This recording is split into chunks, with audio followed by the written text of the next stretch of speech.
Shalom, shalom, and welcome. We're here to discuss today God and science and math with two scholars who have been thinking very deeply about these issues. And let me introduce you to them. Elie Feder earned a PhD in mathematics from the CUNY Graduate Center and received rabbinic ordination from his rebbe, Rabbi Yisrael Chait. Since 2004, Elie's been a mathematics professor at Kingsborough Community College and a maggid shiur at Yeshiva Bnei Torah. He has published many papers and delivered numerous talks on graph theory, which is his field of mathematical research. As a teacher, Elie has a passion for simplifying complex topics for his students. Recently, he authored a book, Gematria Refigured. Gematria means numerology, which presents a rational, non-mystical approach to gematria as a tool for uncovering the significance of quantity and fine-tuning in Torah, life, and the universe. Elie hosts the Gematria Refigured Plus and the Physics to God podcasts. He resides in Far Rockaway, New York, with his wife and 4 children. After earning a physics degree and receiving rabbinic ordination from his rebbe, Rabbi Yisrael Chait, Zimmer considered furthering his education through graduate school. However, his intellectual curiosity extended far beyond the realm of physics, encompassing a diverse array of fields, including philosophy, mathematics, and psychology. Capitalizing on his blend of analytical and philosophical skills, Aaron utilized his personal resources to venture into commodity futures trading. This endeavor involved commodities such as oil, natural gas, cotton, sugar, and coffee. His strategic approach was deeply rooted in the conceptual frameworks of physics and the intricate Brisker method for Talmudic analysis. After an 11-year career marked by success in commodity trading, Aaron decided to retire. In his retirement, Aaron channels his intellectual energy into studying various branches of knowledge, including the Talmud, philosophy, and physics.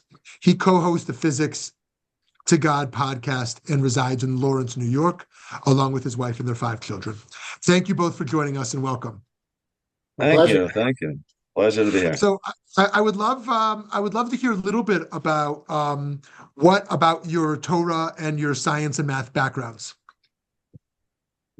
Okay, so I guess I'll start. So I grew up in a more Orthodox home. My dad was a rabbi and a lawyer. My grandfather was a rabbi and he's smicha from the Rav, and he's a chemist.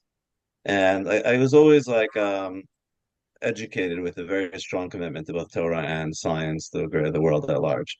But I was always a math guy. So I was like that annoying kid in class who always knew all the math answers. And so it was natural to me when after high school and I went to yeshiva in college, I decided to, pursue a career in math, but also I know I took Torah very seriously. So it was natural for me to pursue smicha, to pursue a PhD in mathematics, and I've been able to kind of build my life around teaching Torah and teaching math and doing math research.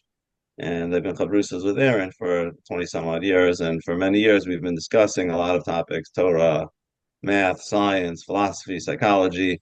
And the last 12 or so years we've been discussing specifically connection between physics and God, culminating in our podcast, which we'll talk about Physics to God. Okay. So I'm Aaron, and for me, growing up, also I was raised in a modern Orthodox home, but for me, I always felt the tension between modernity and orthodoxy, and always was trying to find a way to integrate and synthesize the modern world and the secular studies with Torah and religiosity.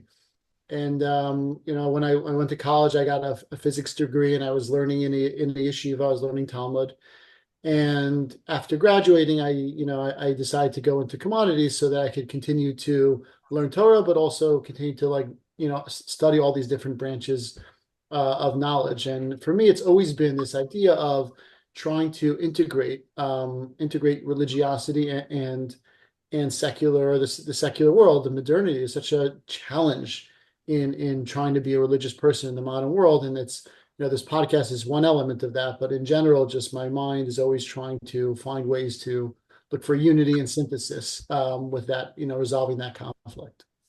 Very cool. Very, very inspiring. And I think that there are so many Jews who think like both of you and think very deeply and are looking for more resources and inspiration on this path. So I have always thought of science as on a totally different plane from the plane of religion, and that we should keep them largely separate.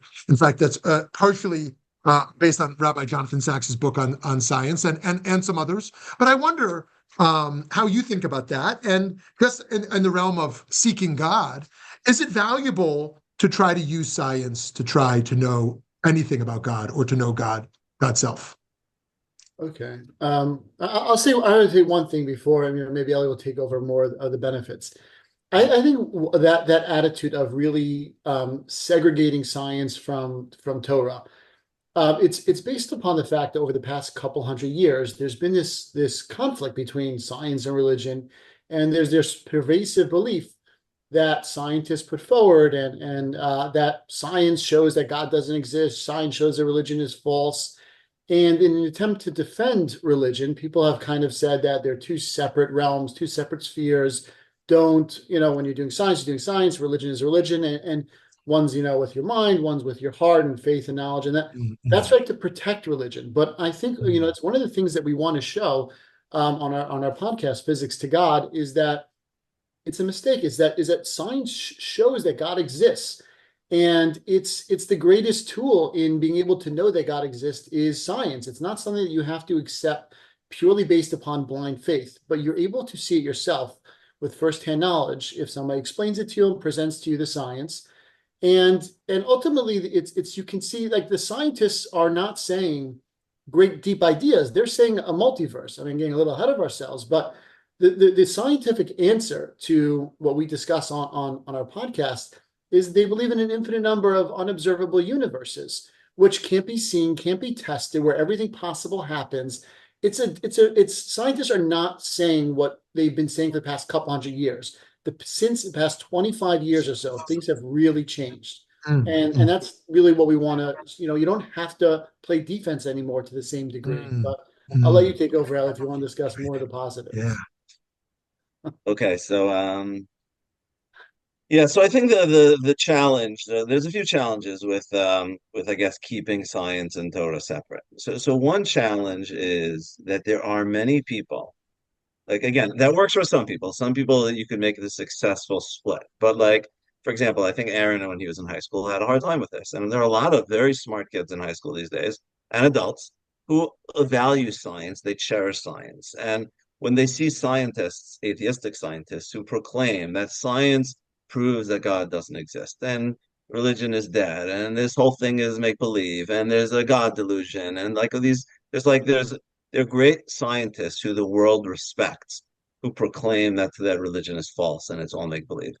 And if we don't have answers and we don't defend the religion against their attacks, and on the contrary, put them on the ropes and show that they're putting forth that science makes God obsolete. On the contrary, science points directly to God. And we think that if we just kind of say we have to keep these things apart, that may work for some students, but there's some students who I've known, some students who have gone off and they've just rejected Torah altogether because of people who've told them things like that. And then they've subsequently been fortunate to kind of discover that maybe there are ways to see this in a more deep way. So I think it's like, there are, as like we say in the Chazal, the Gemara, the Gemara says, "Dam al hashav bikoros." So we should know what to answer to a heretic. And there are people who attack Torah and who attack religion with science, and we have to be. It behooves our leadership, and it behooves people to know how to answer these questions and to be able to present a cogent worldview which shows that these two work well together. Beautiful. Yeah, please. Okay, that's one point. Aaron, you want to carry on? I think also is a lot of a person's appreciation for God comes, and the love of God and the fear of God. It comes from looking at God as something real and the source of wisdom. And when you study the natural world and you study science, you're naturally led to view God as something that is part of your world and not just something separate that you believe in. And this is one of the things, again, what we do in our podcast. We're not just trying to show you how God necessarily exists, but you're in following this path, this journey, you end up learning so much about the world that he created. And it's usually not accessible to you. A person has to go to years of schooling to see this. But through this path of trying to seek out God, you end up learning about physics and you learn about how the world works. And that really changes your view of God as a source of ideas and a source of wisdom. And it can really develop a person's love of God. And that's such a critical thing for religion is, again, for some people are non-intellectuals and they just simply don't care about this type of approach. But for a type of people who are thinkers and they're interested in this type of thing, it really can spark the love of God going through the ideas of science.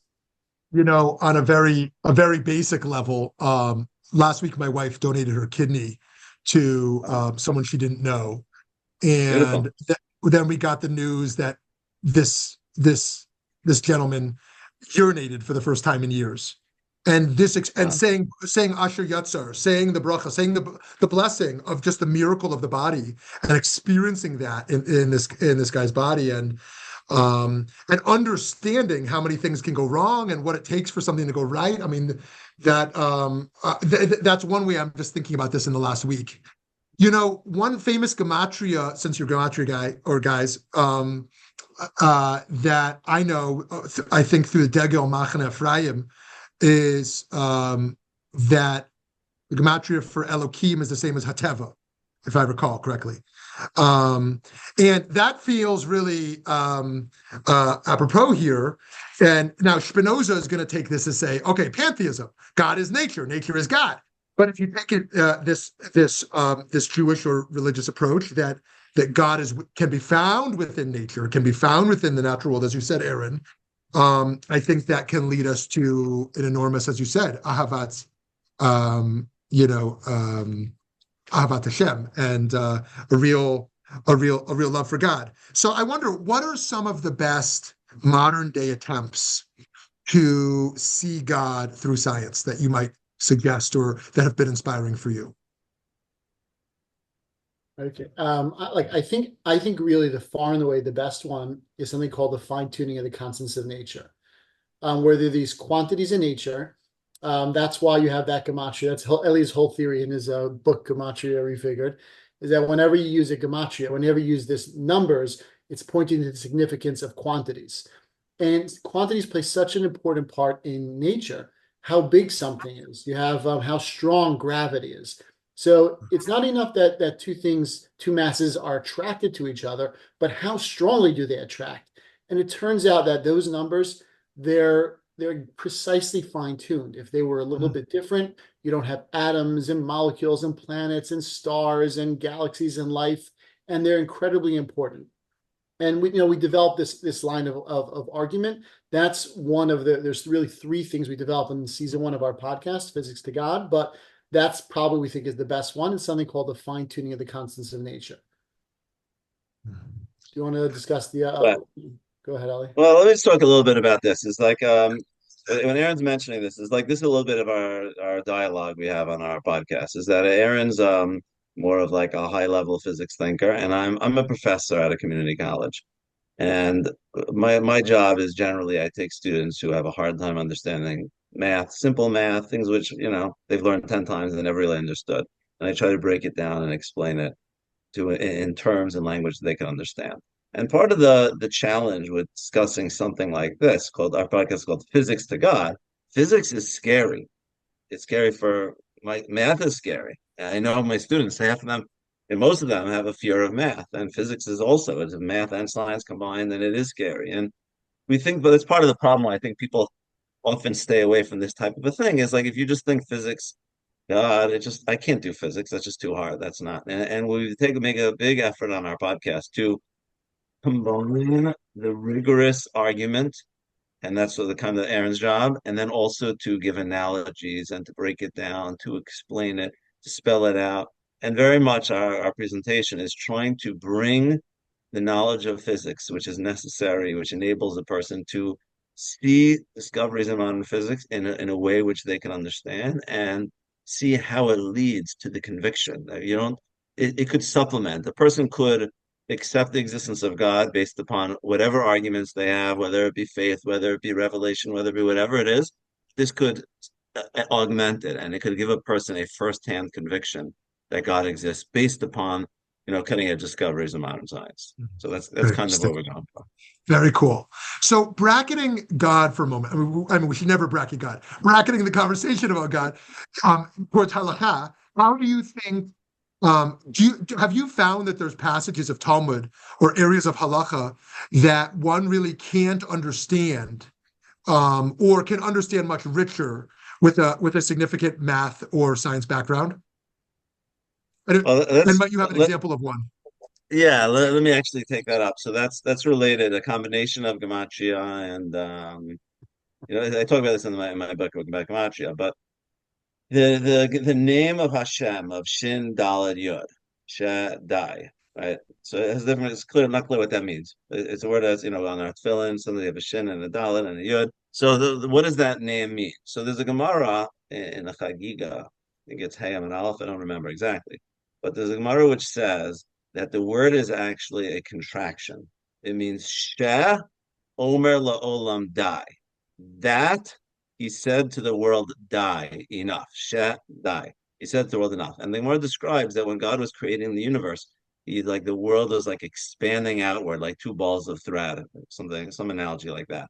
And he said to them, die, enough. And similarly, it had when the sea level was rising and the level of water, he said to the world, die, enough. And the idea, the imagery which is created, and this is, I think, borne out even more so by modern physics, is that part of the wisdom of God in creating our universe is not just the qualitative features of our universe, that he set up water, and he set up dry land, and he set up the heavens, and he set up the earth. There's quantity. There's an important role of quantity. How high is sea level? If it's too high, or if it's too low, the world doesn't work. How fast is the universe expanding? We know that there's a number called the cosmological constant, which is 0.00000003, like 3 to the negative 120th power. This number is known to be fine-tuned. The precision of this number. HaKadosh Baruch Hu, Hashem, said to the world, die, enough. And through studying the natural world, we see the significance of this name of Shekai, of Shin Daled Yod, because it's like the role modern science has shown us that part of understanding our universe is to understand math. The language of mathematics is I forgot which physicist said it, but he says like the language of the universe is mathematics, or God is a great mathematician. He called him. The idea is like our universe is written in the language of mathematics, and we could appreciate this name of God and this Gemara and Chagiga, which is saying one of the names of God is referencing this fact that he said to the world enough, that he fixed the quantities of our universe. And we could see that, we could appreciate it. It's amazing when you study this and you see the particular examples of it. You see science really give a new meaning to this Gemara. So it's like the combination of science and the Gemara allows you to appreciate science, allows you to appreciate God, allows you to appreciate the Gemara. That's one example. Very nice. Very nice. So, one might argue that, since you brought up Rav Soloveitchik earlier, that the intellectual field that kind of won out in modern Orthodoxy, at least in the late 20th century, was philosophy. Now, when I read Halachic Man, I felt like I understood most of it because I think philosophically. When I read Halachic Mind, I felt like I had no idea what he was talking about because it had more of a scientific and math bend to it. And I wonder if you think that trend has shifted at all. I mean, I think there's a de-intellectualization in general in modern Orthodoxy, which I find concerning. But within the intellectual camps of modern Orthodoxy, how do you see the trends in terms of how science and math are being engaged, in yeshivas or in kind of the academies? And do you agree with my assessment that at least in the 20th century, science and math were kind of not as engaged on the same level as philosophy for various reasons? I tell you, I think one thing that's happened in modern Orthodoxy is that people relate to science and math almost as a tool. It is valued that you want your kids to get a secular education and they should know science, they should know math, but it's more so that they can get a job and they could earn money and support a Jewish family, which is valuable and it's an important thing. And I'm not saying it's tremendously important to be able to support your family, and it is valuable in that sense. But it's the idea of seeing science and math as something that it's worthwhile understanding in its own right, as the wisdom of God, and there's something that can enrich your life simply because knowledge for its own sake. It seems to me that idea has kind of been lost. Philosophy, like you're saying, I think philosophy, it was like had maybe perhaps a greader role in general in the whole world. I feel like philosophy has its reputation has been hurt over the latter half of the 20th century and continuing. People feel like philosophy can't prove anything. They don't see the value of it, which is to their detriment. Philosophy is incredibly important. If you don't understand philosophy, you don't know how to live.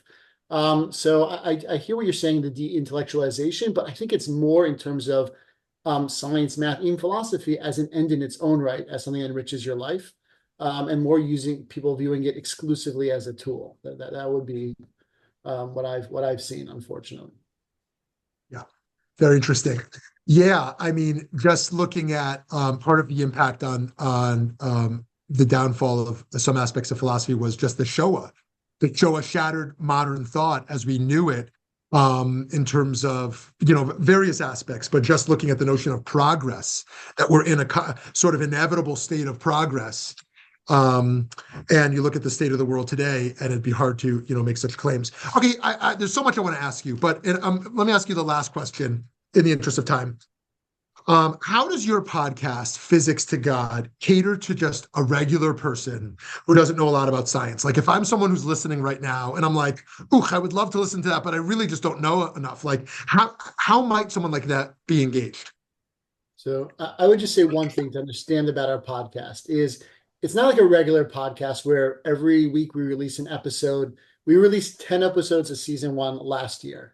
All right, we haven't released an episode since. It's series. It's really going to be 3 series.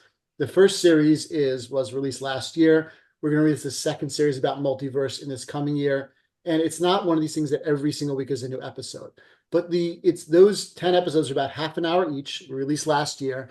It's really, we make this incredible effort to make it accessible to every person. Elie is the one who does it mostly. I try to say the ideas as like I see them, but Elie has these analogies where he really explains things in a way that every person can understand the physics, understand the science, and the ideas behind it. And it's you learn a tremendous amount of physics. We don't assume you understand any physics. Our episode 1, we explain what does fundamental physics mean, what are particles, what are laws, and it's in a half an hour, and you're going to learn. One of the greatest things you're going to learn about the whole thing, besides for seeing that God exists from science, is you're going to realize that you can understand physics. You don't need a large scientific background in order to really find our podcast entertaining and accessible and enlightening. I would simplify what Aaron just said, but he did a great job. So. Oh, wow. You just nailed it. Beautiful, beautiful. Well, thank you so much, rabbis, for joining us. And friends, I hope you will check out the podcast, Physics to God. Have a beautiful day. Thank you. Thank you.